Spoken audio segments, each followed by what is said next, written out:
east of the sun and west of the moon. At a time there was a poor husbandman who had many children and little to give them in the way either of food or clothing. They were all pretty, but the prettiest of all was the youngest daughter, who was so beautiful that there were no bounds to her beauty. So once, it was late on a Thursday evening in autumn, and wild weather outside, terribly dark, and raining so heavily and blowing so hard that the walls of the cottage shook again. They were all sitting together by the fireside, each of them busy with something or other, when suddenly someone rapped 3 times against the window pane. The man went out to see what could be the matter, and when he got out there stood a great big white bear. "Good evening to you," said the white bear. "Good evening," said the man. "Will you give me your youngest daughter?" said the white bear. "If you will, you shall be as rich as you are now poor." Truly, the man would have had no objection to be rich, but he thought to himself, "I must first ask my daughter about this." So he went in and told them that there was a great white bear outside, who had faithfully promised to make them all rich if he might but have the youngest daughter. She said no, and would not hear of it. So the man went out again and settled with the white bear that he should come again next Thursday evening and get her answer. Then the man persuaded her, and talked so much to her about the wealth that they would have, and what a good thing it would be for herself, that at last she made up her mind to go, and washed and mended all her rags, made herself as smart as she could, and held herself in readiness to set out. Little enough had she to take away with her. Next Thursday evening the white bear came to fetch her. She seated herself on his back with her bundle, and thus they departed. When they had gone a great part of the way, the white bear said, "Are you afraid?" "No, that I am not," said she. "Keep tight hold of my fur, and then there is no danger," said he. And thus she rode far, far away, until they came to a great mountain. Then the white bear knocked on it, and a door opened, and they went into a castle, where there were many brilliantly lighted rooms, which shone with gold and silver. Likewise a large hall, in which there was a well-spread table, and it was so magnificent that it would be hard to make anyone understand how splendid it was.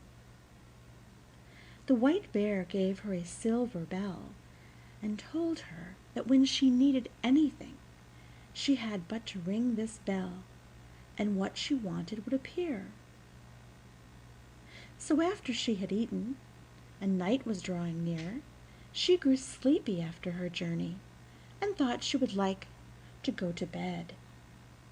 She rang the bell, and scarcely had she touched it before she found herself in a chamber where a bed stood ready made for her, which was as pretty as anyone could wish to sleep in.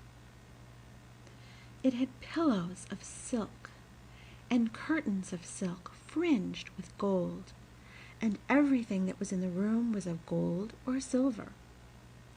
But when she had lain down and put out the light, a man came and lay down beside her, and behold, it was the white bear, who cast off the form of a beast during the night. She never saw him, however, for he always came after she had put out her light, and went away before daylight appeared. So all went well and happily for a time, but then she began to be very sad and sorrowful, for all day long she had to go about alone, and she did so wish to go home to her father and mother and brothers and sisters. Then the White Bear asked what it was that she wanted, and she told him that it was so dull there in the mountain, and that she had to go about all alone, and that in her parents' house at home there were all her brothers and sisters, and it was because she could not go to them that she was so sorrowful. "There might be a cure for that," said the White Bear, "if you would but promise me never to talk with your mother alone, but only when the others are there too. For she will take hold of your hand," he said, "and will want to lead you into a room to talk alone, but that you must by no means do, or you will bring great misery on both of us." So one Sunday the White Bear came and said that they could now set out to see her father and mother, and they journeyed thither, she sitting on his back, and they went a long, long way, and it took a long, long time, but at last they came to a large white farmhouse, and her brothers and sisters were running about outside it, playing, and it was so pretty that it was a pleasure to look at it. "Your parents dwell here now," said the White Bear, "but do not forget what I said to you, or you will do much harm both to yourself and me." "No, indeed," said she, "I shall never forget."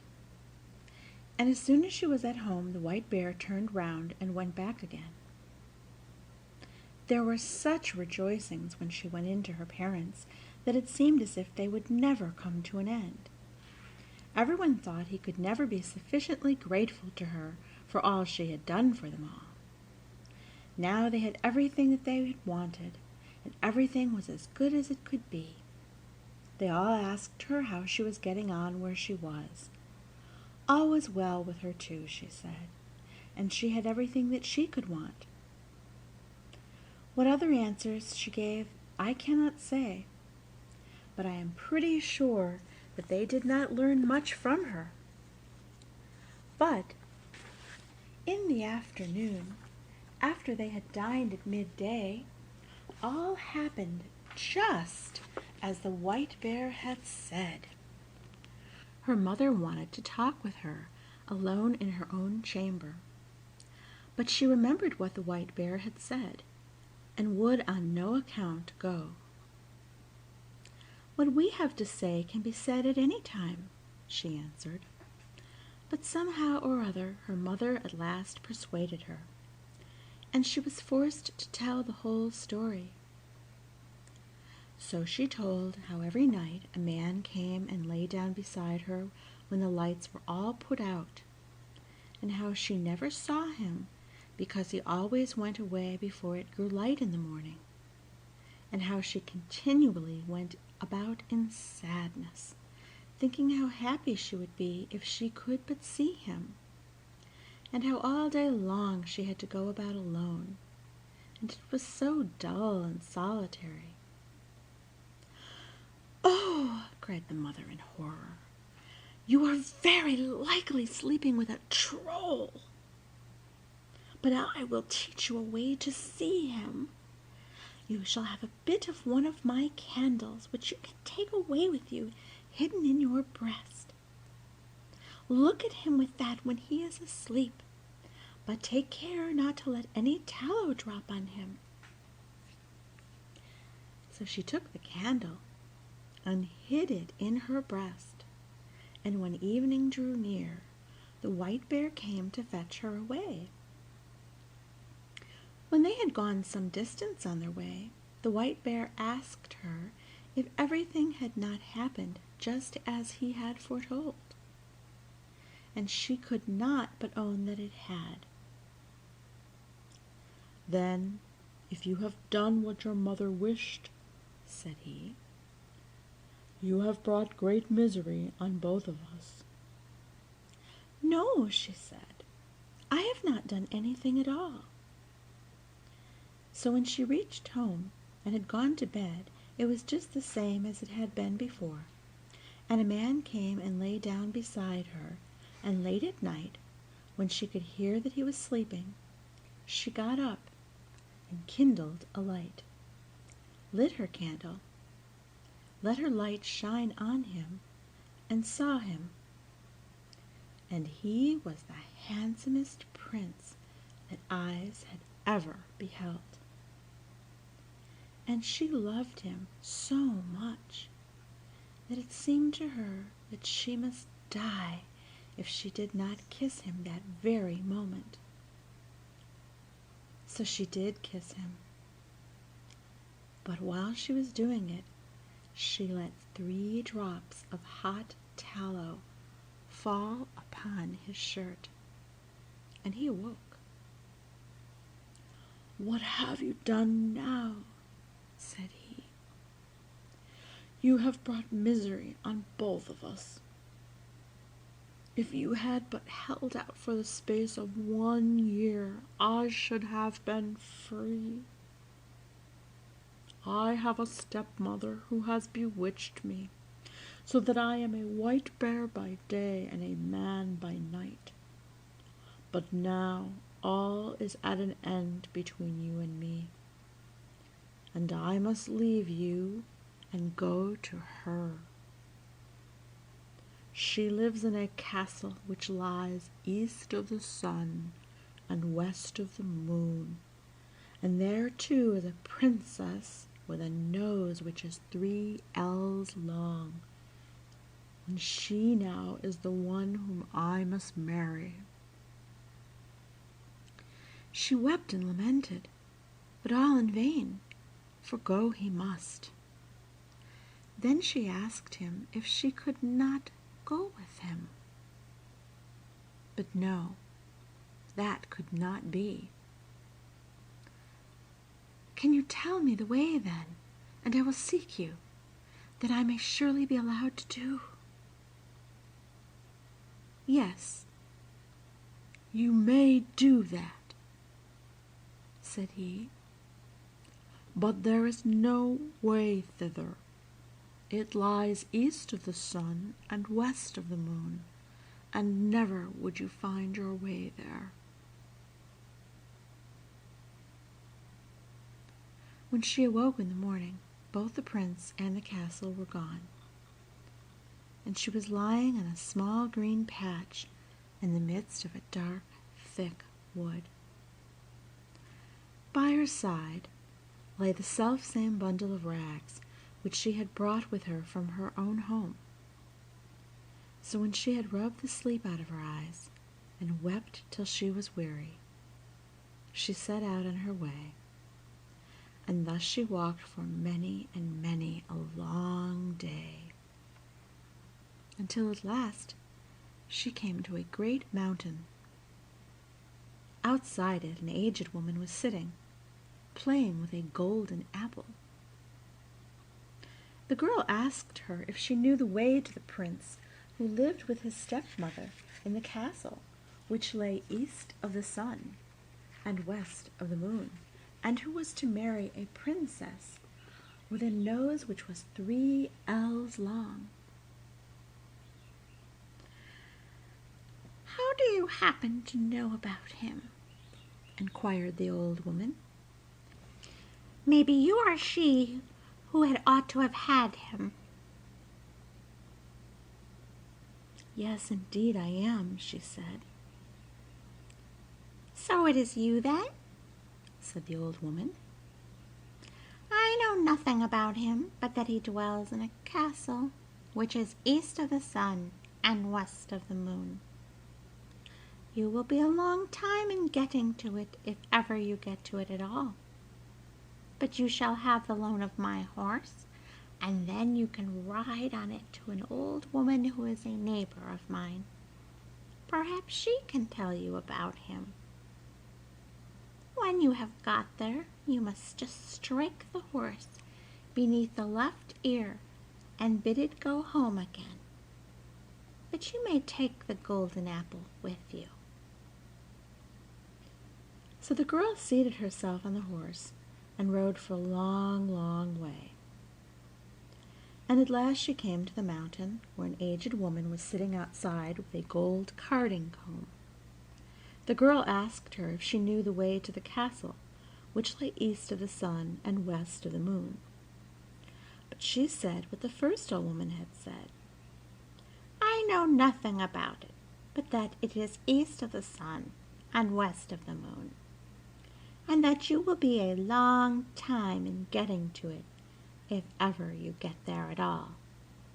But you shall have the loan of my horse to an old woman who lives the nearest to me.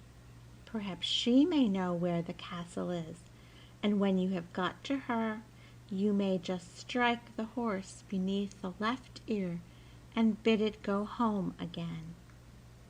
Then she gave her the gold carding comb, for it might, perhaps, be of use to her, she said.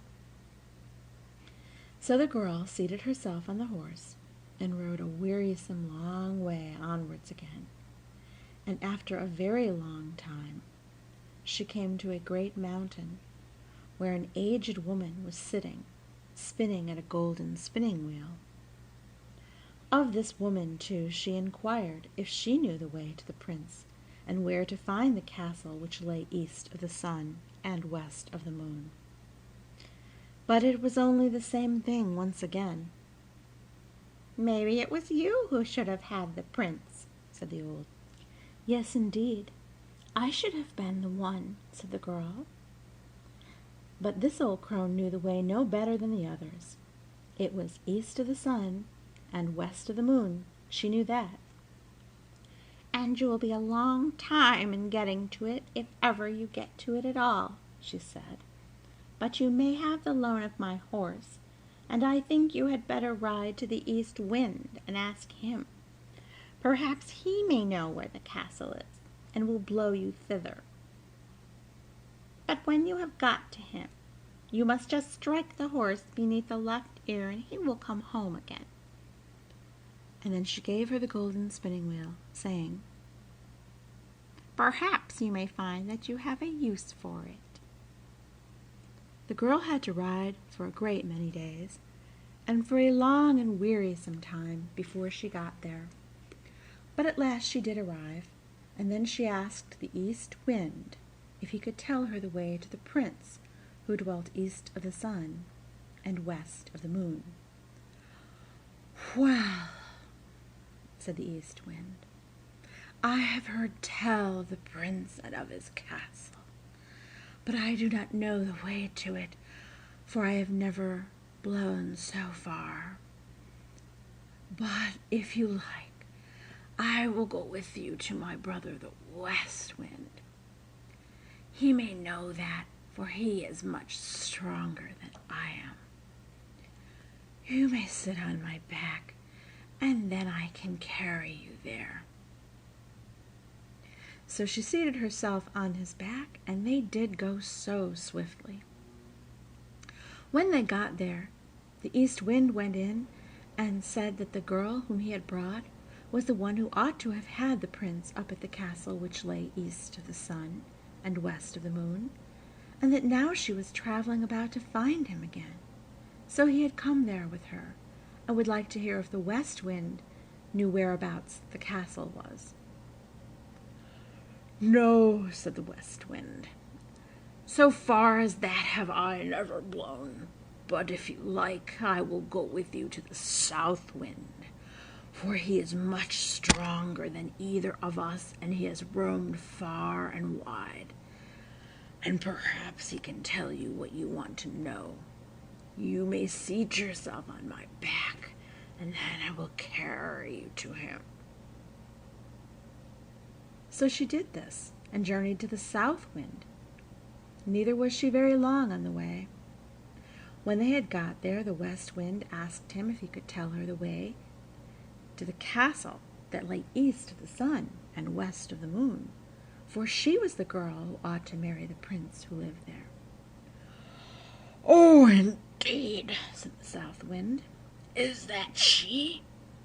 Well," said he, "I have wandered about a great deal in my time, and in all kinds of places, but I have never blown so far as that.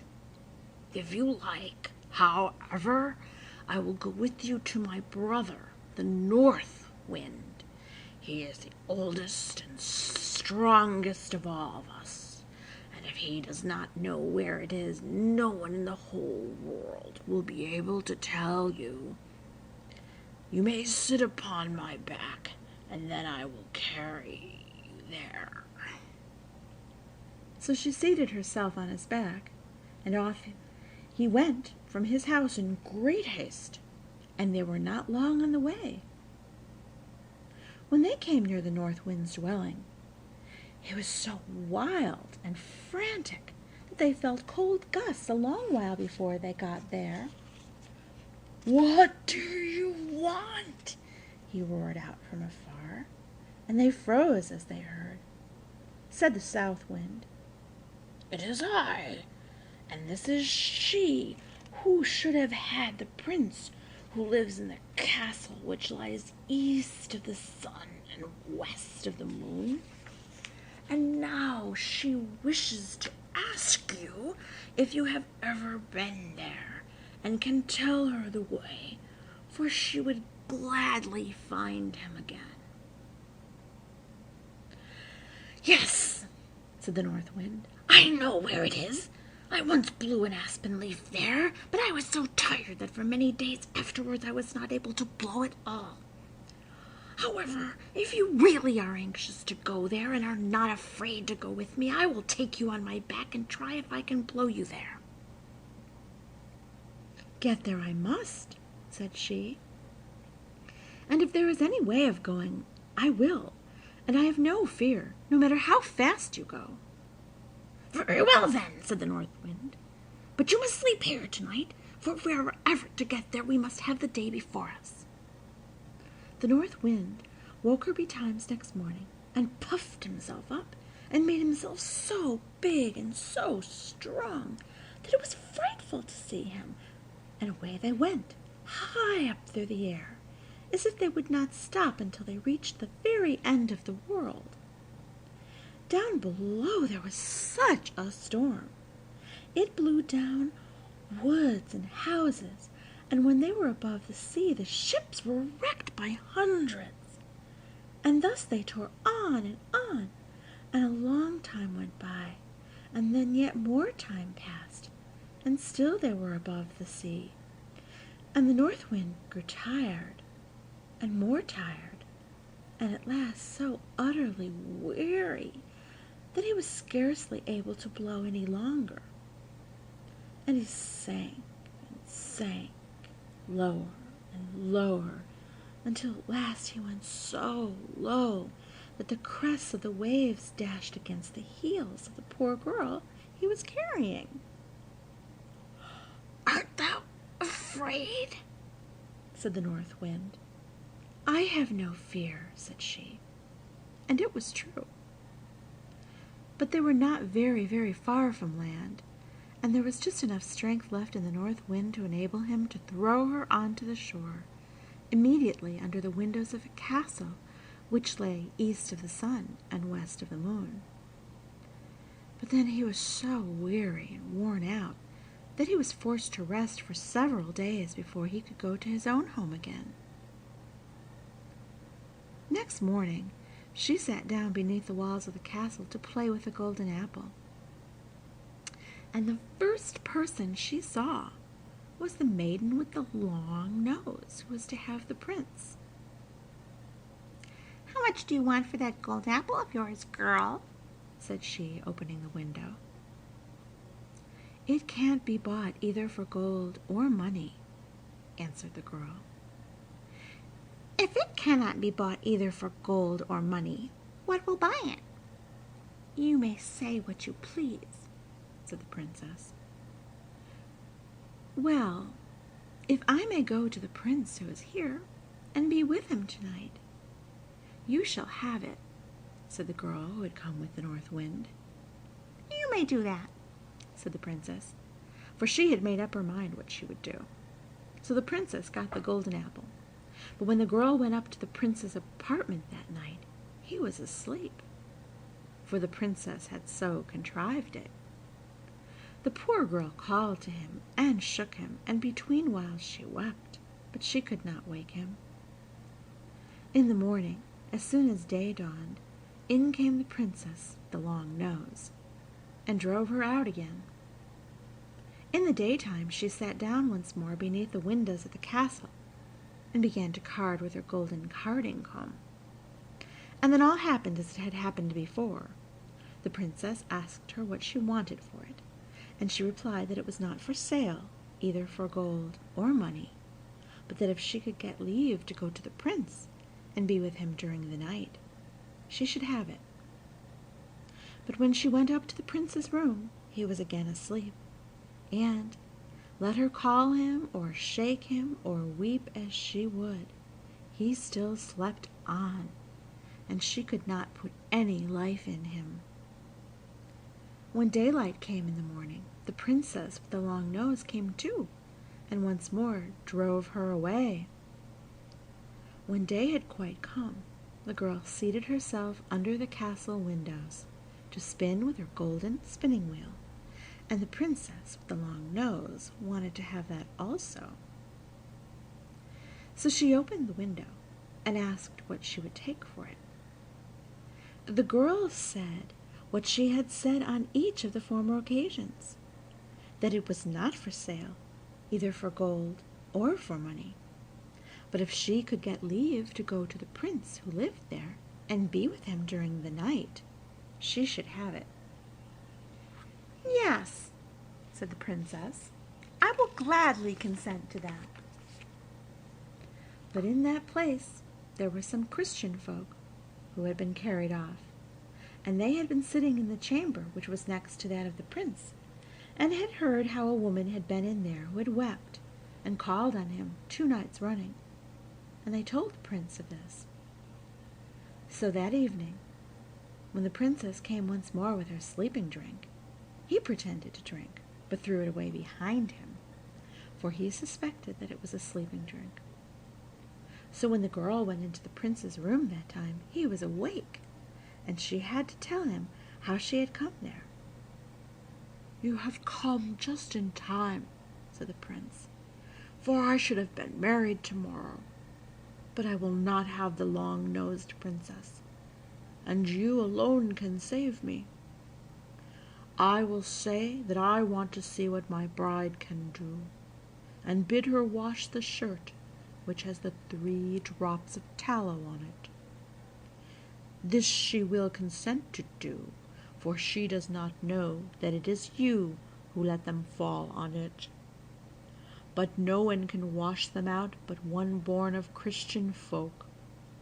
It cannot be done by one of a pack of trolls, and then I will say that no one shall ever be my bride but the woman who can do this, and I know that you can." There was great joy and gladness between them all that night. But the next day, when the wedding was to take place, the prince said, "I must see what my bride can do." "That you may do," said the stepmother. "I have a fine shirt which I want to wear as my wedding shirt, but 3 drops of tallow have got upon it, which I want to have washed off, and I have vowed to marry no one but the woman who is able to do it. If she cannot do that, she is not worth having." Well, that was a very small matter, they thought, and agreed to do it. The princess with the long nose began to wash as well as she could, but the more she washed and rubbed, the larger the spots grew. "Ah, you can't wash it all," said the old troll hag who was her mother. "Give it to me." But she too had not had the shirt very long in her hands before it looked worse still, and the more she washed it and rubbed it, the larger and blacker grew the spots. So the other trolls had to come and wash, but the more they did, the blacker and uglier grew the shirt, until at length it was as black as if it had been up the chimney. "Oh!" cried the prince. Not one of you is good for anything at all. There is a beggar girl sitting outside the window, and I'll be bound that she can wash better than any of you. Come in, you girl there, he cried. So she came in. Can you wash this shirt clean? He cried. Oh, I don't know, she said, but I will try. And no sooner had she taken the shirt and dipped it in the water than it was white as driven snow, and even whiter than that. I will marry you, said the prince.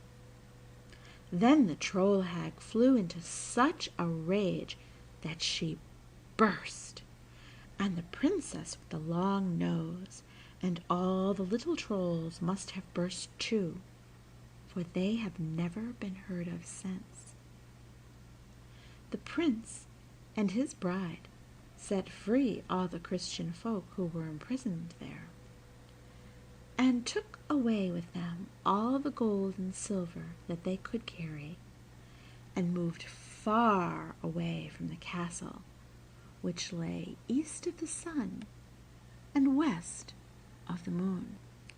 End of East of the Sun and West of the Moon.